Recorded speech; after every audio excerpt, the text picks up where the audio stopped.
দেখা যায় আপনারও জিপিএ 5 রয়েছে, আরেকজনের জিপিএ 5 রয়েছে, তখন আপনাদের দুজনের মধ্যে কাকে নেবে? দর্শক এইখানে আপনার টোটাল পয়েন্টটা যোগ করা হয়। টোটাল পয়েন্টে যে বেশি এগিয়ে থাকবে সেই কিন্তু এখানে চান্স পেয়ে যাবে।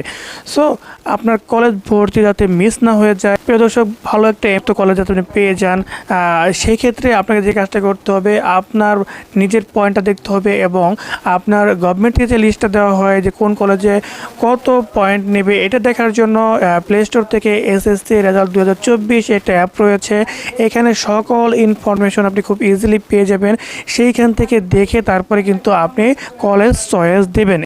এতে করে আপনার কলেজ ভর্তি আর মিস হবে না। এতে করে আপনার প্রথম আবেদনে কিন্তু আপনার প্রথমেই আপনার কলেজটা চলে আসবে। সো এই সকল ভুল করা যাবে না। প্রথমে ছোট্ট একটি ভিডিও, আশা করি ভিডিও ভালো লেগেছে। আজকে ভিডিও ভালো লেগে অবশ্যই লাইক দেবেন, কমেন্টে মতামত জানাবেন এবং ভ্যারিয়েশনটিকে পাওয়ার জন্য অবশ্যই সাবস্ক্রাইব করবেন। দেখা হচ্ছে পরবর্তী কোনো ভিডিও।